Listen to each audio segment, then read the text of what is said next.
Наға болды?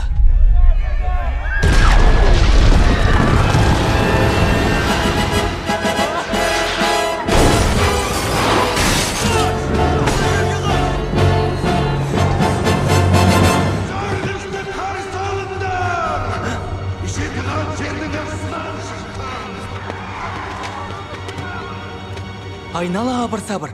Басымды көтеріп ем, әлгілерді көрдім. Екеуің осында қалыңдар. Тоқта, мұнымыз дұрыс па? Бұл заңға қайшы ғой. Қарасам, қаһармандар екен. Ол қазір кетіп қалам. Жарайды. Сен аймақты бақылап адамдарды қауіпсіз жерге апар. Ал сен Джек-Джекке қара. Бірақ мен де көмектесе Анамды аламын. тыңда. Мені лақтыр.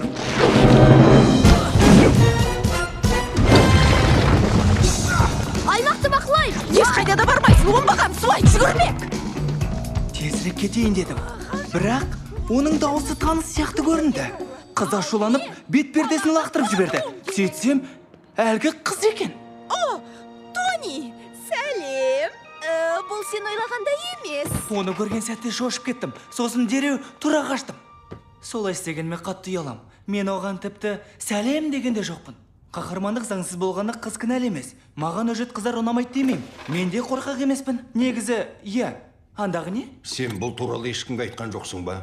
Ата-анаңа? Жоқ, олар бір нәрсе жасырып жүр деп ойлайды. Сіз түсінген шығарсыз. Иә, әрине. Ол қыз маған ұнайды, Дикер мырза. Жұма күні кездесеміз деп едік. Енді қалай болады, мен білмеймін.